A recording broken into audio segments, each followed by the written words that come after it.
I've been a serious meditator for a long time now, from 14 to 29, and I want to just explain everything I've learned in a quick video to hopefully save other people all the pain and wasted time that I've experienced to actually get somewhere. So I should say that at 14 when I started, I'd had a very difficult childhood and I very much consciously wanted to try and heal myself.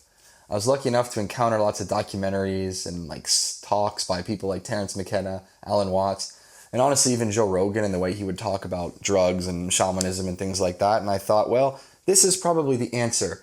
I'm going to use meditation and drugs to get me somewhere. And I very much thought of meditation and the spiritual path as like a motorcycle that I was going to ride to a really awesome place, that I just needed to build the motorcycle and get good at riding it, and it would just take me somewhere. And I very much thought of instant enlightenment, instant progress. I was going to smoke something or meditate for 4 hours, and then I was going to enter a space where I kind of just met God face to face, and he told me the answers, and that would be it. But of course, this was not very effective because I was in total chaos. I was in all the chaos carried over from 14 years of a difficult and lonely sort of childhood. So within this, I'm actually really much more stuck in the ego that desperately wants to be cool and desperately wants material progress. And I really just saw meditation as a way to get superpowers. Like most kids, I was obsessed with superpowers. I wanted to be Tobey Maguire's Spider-Man.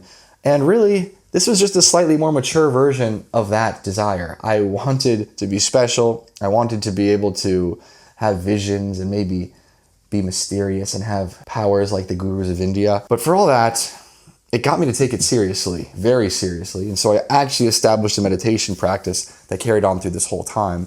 And through that practice and through mystical experiences I had through substances, by the time I got to 18, I had really rapidly outgrown, not my personality, let's say, but my identity as a sort of partier, sort of a wild, very loose, promiscuous, out of control sort of guy, mainly because it felt like a third-person novel or a third-person video game where I'm kind of watching myself do all these things. My meditation had given me enough distance that it all felt very arbitrary. Like I remember trying to join a frat and I just felt like I was a character in a novel that isn't doing anything for a particularly good reason. Like I'm just going to join this frat because I have no idea what else to do. There's no actual reason for it. I can't actually think of what this is going to get me. I can't think of a reason why I should love or care about these guys. I'm just sort of here acting out my karma or the momentum from these previous years of partying and drinking and trying to be cool. So here I was just extremely lost and wandering. And luckily, or unluckily, I continued to take meditation and spirituality very seriously because this year of wandering blindly in college was so painful. But by the time I'm 21, I've really gone into the dark night of the soul because I've not only meditated, but I've been studying theology, Nietzsche, Christianity, and come to the conclusion that it's all nonsense, that God is not real, there's no objective morality, that we are monkeys acting out a stage play, as Shakespeare would say, a tale told by an idiot signifying nothing. And I'm just stuck in it. And the only options here, right, are to carry on somehow or kill yourself, but I can't see a way of carrying on, right? Because my identity has been destabilized by all this stuff. If you meditate seriously, you can't just be like a normal drink beers on the weekend guy. You might be able to be that if you're enlightened, I don't know. But you can't be that when you're halfway in and halfway out. When you see yourself as like arbitrarily having casual sex and seeking out power and status, but you don't actually believe in it, right? People that really believe in status don't think this way. People that really believe in status, they actually see a Rolex and it's magical. There's no division. There's no thinking, oh, well, I guess I'm getting a Rolex because I have to, because I'm a Wall Street guy, but why am I really doing it? If you're already thinking in that way, you're halfway down this road and you're in the dark night of the soul, or very soon to be. So I kept up in the dark night of the soul, and luckily I didn't harm myself or completely give up on life, though sometimes I came close. And luckily, through the writings of Nietzsche specifically and other existentialists, I started to realize that even this dark night of the soul feeling of arbitrariness isn't really the reason I was miserable. The reason I was miserable was from the massive amount of conflicting beliefs that are implanted in my head through the fact that my parents weren't Christian, but they were raised Christian, so there's like Christian values in me, but at the same time I have these worldly nihilistic values coming from the modern industrialized world where all that matters is buying something and looking cool and having sex. And this is basically making a war go on in my head so that I don't know who I am. So the identity issue is really more down to ancient unresolved conflicts through the historical processes of Christianity falling apart, God not being alive, as Nietzsche says, in the modern world, of mass consumerism taking the place of human relationships, community, all those other things. I was there, but Nietzsche luckily cleared the slate, and I realized how nonsensical all that was. Essentially, that there's reason to hope for the future. There's reason to believe that humanity is going to continue to evolve. We're not going to just be lost, power-hungry monkeys forever. We're going to actually get somewhere, and the way we get somewhere is through power, through artistic expression, not necessarily purifying the mind in a Buddhist sense, but of strengthening the will,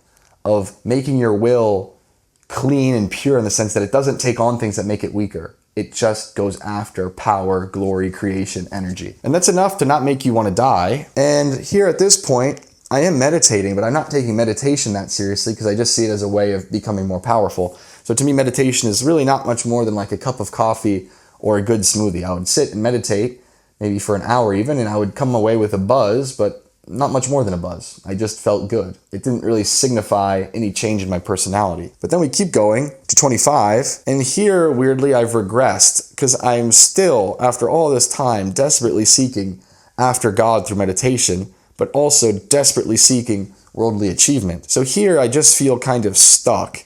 I'm kind of split because this feels real. This feels like, why do I really crave this if I know it's all nonsense?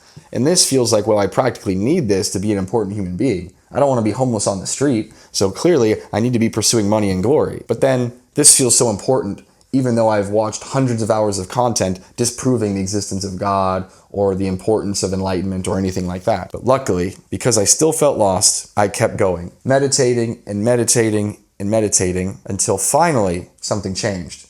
And something changed mainly due to health problems. I have pretty bad tinnitus where I hear ringing in my ears, and this arose during a really difficult time. And you can imagine the dark night of the soul that was. I'm living in a really difficult area. I have tinnitus screaming in my ears. I'm extremely isolated. And I didn't awake from that, but as I continue to try to deal with the tinnitus and the ringing in my ears in various ways, and meditating still, even though it almost destroyed my meditation practice, because of course having ringing in your ears makes you not want to meditate, and actually will put you into more pain and not less, because now you're alone with this really annoying sensation. I still continued. And eventually, I asked myself, as I was laying awake at night for like the 1,000th time, not able to sleep because of this ringing in my ears, I asked, who's hearing this ringing? Who's actually here so annoyed by this? And my mind couldn't produce an answer. And I experienced ego dissolution, and then I instantly fell asleep. For the first time, like even though the ringing was loud, I just instantly fell asleep because I realized I wasn't actually there to hear the ringing. And really that moment was the culmination of all of this work that kind of felt like I was getting absolutely nowhere.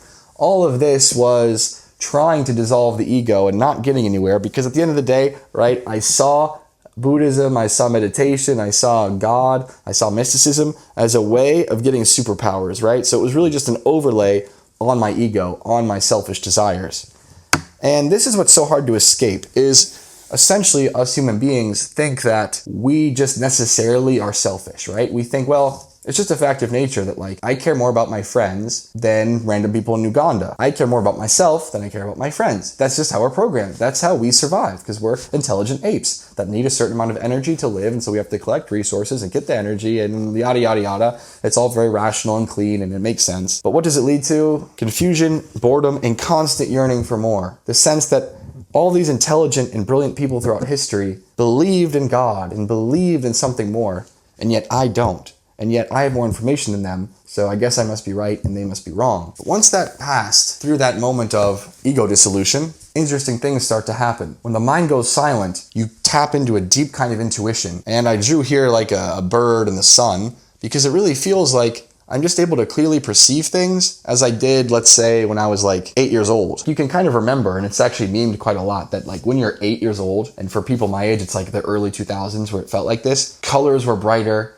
things felt like they mattered. Everything was kind of imbued with a magical energy. Everything meant something and signified something. It wasn't just sort of a flat, dull overlay. When the self dissolves and the inner voice is no longer distracting you, you can get back to that. And even stranger, things like synchronicity start to happen. Extremely unlikely events line up and things start to make sense. You start to make correct decisions intuitively. You start to notice symbols. You might be wondering something like, oh, should I do this? Should I take this job or should I do that? And then the next day, something happens that just completely answers the question. To be honest, I don't have an answer, and I don't think anyone does, of why that's happening exactly, or how supernatural it is, how much of it is in the mind versus because of God versus some metaphysical force. All I know is that as soon as the ego dissolved, things started to actually make sense and good things started to happen to me. I started to notice other people. I started to be able to love other people very easily. And so all of this was completely made worth it. When people ask like what I learned, right, there's both so much to say and really nothing to say,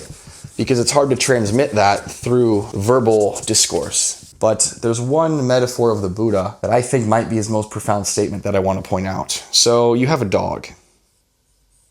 Ooh, this is going to be a weird looking dog because I'm right-handed and I'm drawing with my left. There's a guy throwing rocks at it. And the dog is chasing the rocks, not chasing the guy. And this mistake is what we are all doing. Everyone that is already at the point where they feel broken, they feel like they want to cleanse themselves, purify their souls, become one with God, tap into intuition. They want that sincerely on one level, but on the other level, they're chasing the rocks. They're not chasing the source. And the source is the clinging to what you consider your personal history, your personality, your desperate need to be cool, your desperate need to be liked, your desperate need to have your life be this epic story that you're going to write down in a book and people are going to admire and everything's going to be awesome and you're going to be driving a Ferrari, or you're just like going to be something specific that is you, that is attached to your name, that is attached to your family history. This is the thing throwing the rocks. This desperate clinging is the thing that is putting these annoying thoughts into your mind, that's making you overthink, that's making you doubt, that's making you unperceptive, that's making you unable to meditate properly or go silent properly, because this, at the end of the day, is still what you think is you. And the more you can attain direct understanding of this and watch this process happening from a detached place and just seeing, wow, there really is something in me that tries to put itself up on a pedestal as the real me, that tries to take control, but that's not the real me. The real me is something so much more, so vast, I cannot understand it. So to try to put a verbal description to it is silly. The moment I try to put words to it, I'm lost. I'm focusing on the finger pointing at the moon and not the moon. But by realizing this, we can point directly at the moon. We can perceive directly, and we might not necessarily have to spend 10 years to get anywhere. A lot of Buddhist texts talk about people attaining inner stillness almost instantly. And I believe them.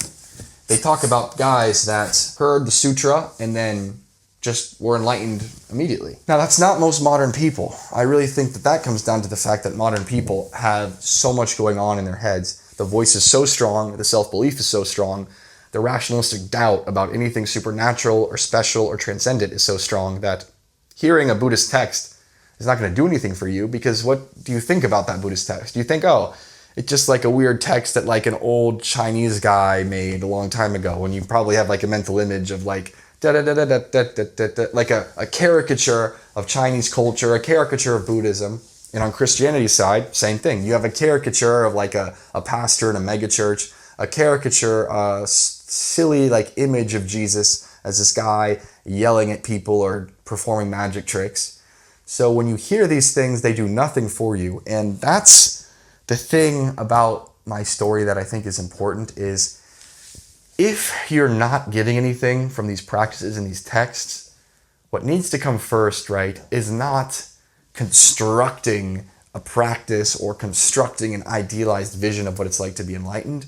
What comes first is the dropping of what you think is you, the dropping of status fantasies, the dropping of social anxiety, the dropping of idealized ideas of who you are, the dropping of pride in the sense of I'm this person and I need this and I need that.